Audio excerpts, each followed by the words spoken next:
Right breaking చూస్తున్నాం. Kaleshwaram commission విచారణ కొనసాగుతోంది. కాళేశ్వరం కమిషన్ ముందుకు ఈఎన్సీ హరిరామ్, మాజీ ఈఎన్సీ వెంకటేశ్వర్లు, మురళీధర్, నరేందర్ రెడ్డి విచారణకు హాజరయ్యారు. వాస్తవాలకు విరుద్ధంగా ఇచ్చిన సమాచారంపై జస్టిస్ పీసీ ఘోష్ ప్రశ్నించనున్నారు. కాగ్ అధికారులతో కూడా జస్టిస్ పీసీ ఘోష్ సమావేశం కానున్నారు.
కాళేశ్వరం కమిషన్ విచారణ కొనసాగుతుంది. కాళేశ్వరం కమిషన్ ముందుకు ఈఎన్సీ హరిరామ్, మాజీ ఈఎన్సీ వెంకటేశ్వర్లు, మురళీధర్, నరేందర్ రెడ్డి విచారణకు హాజరయ్యారు.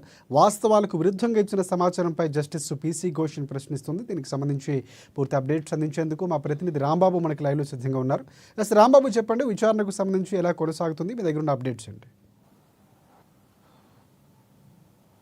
రాజశేఖర్ కొద్దిసేపటి క్రితమే ఇటు కాళేశ్వరం కమిషన్ ఎదుట విచారణ సంబంధించినటువంటి అధికారుల విచారణ అయితే పూర్తయింది. ఇప్పటికే కాళేశ్వరం కమిషన్ ముందు ఇటు ఈఎన్సీలు నల్లా వెంకటేశ్వర్లు, హరిరామ్, మురళీధర్ రావు, అదేవిధంగా నరేందర్ రెడ్డిల విచారణ పూర్తయింది. ఇప్పటికే దీనికి సంబంధించినటువంటి గతంలో వాళ్ళు ఇచ్చినటువంటి అఫిడవిట్ల ఆధారంగా ఈ యొక్క కాళేశ్వరం కమిషన్ జస్టిస్ ఇటు పినాకి చంద్రఘోష్ నేతృత్వంలోని బృందం అయితే విచారణ చేపట్టింది. గతంలో విచారణ చేపట్టినా కానీ వీళ్ళు ఇచ్చినటువంటి స్టేట్మెంట్ పట్ల అసంతృప్తిని వ్యక్తం చేసినటువంటి ఇటు జస్టిస్ పినాకి చంద్రఘోష్ కమిషన్ మరొకసారి కూడా వీళ్ళని విచారించాలని చెప్పేసి భావించింది. అందులో భాగంగానే ఈరోజు ఉదయం నుండే విచారణ ప్రారంభించింది. ఈ విచారణలో ఈ నలుగురు అధికారులను కూడా పిలవడం జరిగింది. వీరితో పాటుగా ఇటు ఈఎన్సీలు, ఒక సిడిఓ, అది ఈ సిఈ అధికారిని కూడా విచారించినటువంటి పరిస్థితి. ఈ నలుగురు అధికారులు అయితే విచారణకు హాజరైనటువంటి నేపథ్యంలో అనేక ప్రశ్నలను కూడా కమిషన్ అయితే సంధించింది.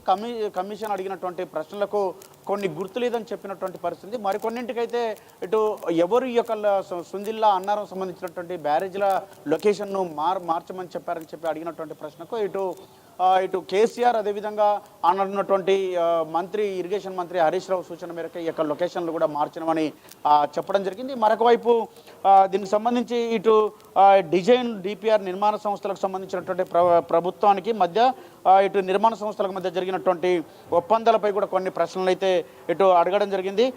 ఇటు బ్యారేజ్ నీళ్లను నింపమని ఎవరు ఆదేశించారని బ్యారేజ్లో నీళ్ళు నింపాల్సినటువంటి పరిస్థితి వచ్చింది. ఎవరు నింపమని అడిగారని చెప్పినట్టు దానికి ప్రశ్నకైతే ఇటు అప్పటి ముఖ్యమంత్రి, అన్నటువంటి ముఖ్యమంత్రి కేసీఆర్, ఆయనతో పాటు ఉన్నటువంటి ఇరిగేషన్ శాఖ మంత్రి హరీష్ రావు ఆదేశాల మేరకే దీన్ని నీళ్లు నింపామని కూడా చెప్పినటువంటి పరిస్థితి ఉన్నది.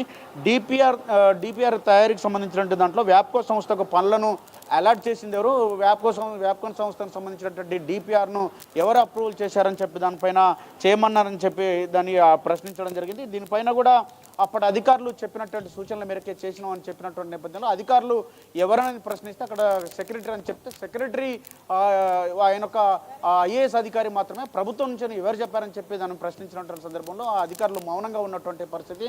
అనేక ప్రశ్నలు కూడా తెలియదు, గుర్తులేదు అన్నటువంటి సమాధానం చెప్పినటువంటి పరిస్థితి. వాళ్ళు ఏదైతే అఫిడవిట్లు ఇచ్చారో అఫిడవిట్ల ఆధారంగానే ఈ యొక్క ప్రశ్నలు కూడా సంధించినటువంటి పరిస్థితి. 3 బ్యారేజ్ల కాస్ట్ ఎంత అని చెప్పి కమిషన్ అడిగినటువంటి సందర్భంలో 9,000 కోట్లని అధికారులు అంటే కాదు 13,000 కోట్లు అని చెప్పేసి కమిషన్ కూడా స్పష్టం చేయడం జరిగింది. ఇటు ప్రజల డబ్బులు మొత్తం నిరుపయోగమే అని చెప్పి వృధా అయిపోయాయని చెప్పి మీరు భావిస్తున్నారని అధికారులను కమిషన్ అడిగింది. దాంతోపాటుగా జీవో నెంబర్ 28 పైన 4 అధికారులను కూడా ప్రశ్నించినటువంటి పరిస్థితి. మీరు ప్రతి ఒక్క ప్రశ్నకు కూడా సమాధానం చెప్పాల్సినటువంటి అవసరం ఉంది. మీరు సమాధానం చెప్పకుండా ఉంటే సరైనటువంటి పద్ధతి కాదు. మిమ్మల్ని అరెస్ట్ చేయడం లేదు కాబట్టి మీరు ఖచ్చితంగా సమాధానం చెప్పి తీరాల్సిందని చెప్పి ఇటు అధికారులకైతే కమిషన్ సూచించడం జరిగింది. మొత్తానికైతే అన్నారం, మేడిగడ్డ, సుందిళ్లకు సంబంధించినటువంటి బ్యారేజీలలో జరిగినటువంటి అవకతవకలకు సంబంధించినటువంటి అంశం కానీ, ఆ బ్యారేజీలకు సంబంధించినటువంటి లొకేషన్లు మార్చినటువంటి అంశం కానీ, అక్కడ డిపిఆర్కు అనుమతికి సంబంధించినటువంటి అంశం పైన సుదీర్ఘంగా ఈ యొక్క విచారణ జరిగింది. ఈ యొక్క విచారణలో కూడా అనేక ప్రశ్నలు కూడా సంధించినటువంటి నేపథ్యంలో మొత్తం ఈ యొక్క వెంకటేశ్వర్లు కానీ, మురళీధర్ కానీ వీళ్ళకి సంబంధించి ఈ యొక్క ప్రశ్నలకు సంబంధించినటువంటి అంశం పైన ఆనాడున్నటువంటి ముఖ్యమంత్రి కేసీఆర్, అదేవిధంగా ఆనాడున్నటువంటి ఇరిగేషన్ శాఖ మంత్రి హరీష్ రావు పైన నెట్టివేస్తూ ఈ యొక్క సమాధానం చెప్పినటువంటి పరిస్థితి ఉంది. కాబట్టి వాళ్ళ ఆదేశాల మేరకు మేము పనిచేసామని చెప్పినటువంటి పరిస్థితి. కాబట్టి డిపిఆర్ కూడా అప్రూవల్ చేయడానికి కూడా కారణం వాళ్ళే అని చెప్పి ఇండైరెక్ట్గా చెప్పినటువంటి పద్ధతిలో దీనిపైన విచారణ అయితే సాగింది. మొత్తానికైతే ఈ యొక్క విచారణ గడువు కూడా మరింత పెంచినటువంటి నేపథ్యంలో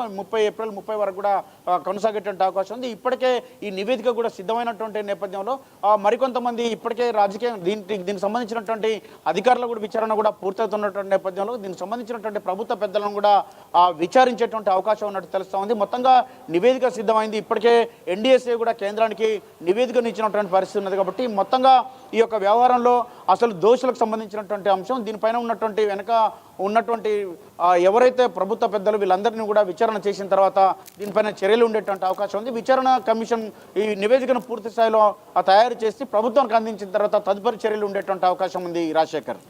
ఎస్, అంటే ప్రధానంగా అంటే ఇప్పటితో నివేదిక అంటే ఎవరైతే ఇప్పుడు పీసీ ఘోష్ ముందు హాజరయ్యారో వీరితో ఆగే అవకాశం కనిపిస్తుంది. ఎందుకంటే కేటీఆర్ చుట్టూ హరీష్ రావు దానికి కీలకంగా అప్పట్లో మంత్రిగా ఉన్నటువంటి పరిస్థితి కనిపిస్తుంది. సో దానికి పూర్తిగా డిజైన్ చేసింది నేనేం చెప్పినటువంటి కేసీఆర్. సో వీరికి సంబంధించి కూడా పేర్లు బయటకు వచ్చాయి. సో అధికారులు కొంతమంది చెప్పారని గతంలో మనం మాట్లాడుకున్నటువంటి సందర్భాలు ఉన్నాయి. సో ఇక్కడ అధికారుల విచారణలో కూడా అలాంటి అంశాలు సంబంధించినటువంటి ప్రశ్నలు ఏమైనా అవకాశం ఉందంటారా? ఎస్, అధికారులను అయితే ఇప్పటికే అనేక దఫాలుగా విచారణ చేసినటువంటి నేపథ్యంలో ఆ అధికారులు కూడా ఈఎన్సీలు, సిఈలు అంటే అధికారులను కూడా విచారణ చేయడం జరిగింది. ఐఏఎస్ బ్యూరోక్రాట్లను కూడా విచారణ చేసినటువంటి పరిస్థితి ఉంది. కాబట్టి ఈ యొక్క విచారణలో పలువురు జేఏసీ నేతలు, వివిధ ఇటు అధికారులు కూడా పాల్గొన్నటువంటి సందర్భంలోనే అనేక ప్రశ్నలు కూడా సంధించినటువంటి పరిస్థితి ఉంది. వాళ్ళు ఇచ్చినటువంటి ఎవరైతే కాళేశ్వరం కమిషన్ విచారణ ఏదైతే అఫిడవిట్లు ఇచ్చారో వాళ్ళు ఇచ్చినటువంటి అఫిడవిట్ల ఆధారంగానే అందులో నుండే ప్రశ్నలను సంధించినటువంటి పరిస్థితి. కాబట్టి అప్పుడు ఇచ్చినటువంటి దానికి ఇప్పుడు అడిగినటువంటి ప్రశ్నలకు వాళ్ళు చెప్పేటువంటి సమాధానానికి పొంతన లేదు. కాబట్టి దీనికి సంబంధించినటువంటి అంశంలో ఇటు కేసీఆర్ గతంలో కూడా అనేక సందర్భాల్లో ముఖ్యమంత్రిగా ఉన్నప్పుడు కాళేశ్వరం సంబంధించినటువంటి ఈ యొక్క అన్నారం, మేడిగడ్డ, సుందిళ్లకు సంబంధించినటువంటి బ్యారేజీలకు సంబంధించిన కూడా కర్త కర్మ క్రియ ఈ డిజైన్ సంబంధించిన రూపకర్త నేనే అని చెప్పారని చెప్పేసి కాంగ్రెస్ నేతలు కూడా పలుసార్లు ఆరోపణ చేశారు. కాబట్టి ఈ కర్త కర్మ క్రియ అని చెప్పినటువంటి కేసీఆర్ ఈనాడు అధికారులు ఇచ్చినటువంటి అఫిడవిట్లో పేర్కొంటున్నటువంటి అనేక అంశాలు కూడా ఆనాడున్నటువంటి ముఖ్యమంత్రి, అదేవిధంగా ఇరిగేషన్ శాఖ సంబంధించినటువంటి అధికారులు చెప్పినట్లే తాము చేయాల్సి అధికారులు వారితో పాటు మంత్రి హరీష్ రావు చెప్పినట్టే మనం చేయాల్సి వచ్చిందని చెప్పేసి కూడా పదే అధికారులు చెప్తున్నటువంటి నేపథ్యంలో వీళ్ళను కూడా విచారిస్తే కానీ పూర్తి స్థాయిలో దీనికి సంబంధించినటువంటి సమాచారం రాబట్టి ఆ తర్వాత నివేదికను తయారు చేసిన తర్వాత తదుపరి చర్యలు ఉండేటువంటి అవకాశం కనపడుతూ ఉంది. Rajasekhar. Right. Thanks for updates Rambabu.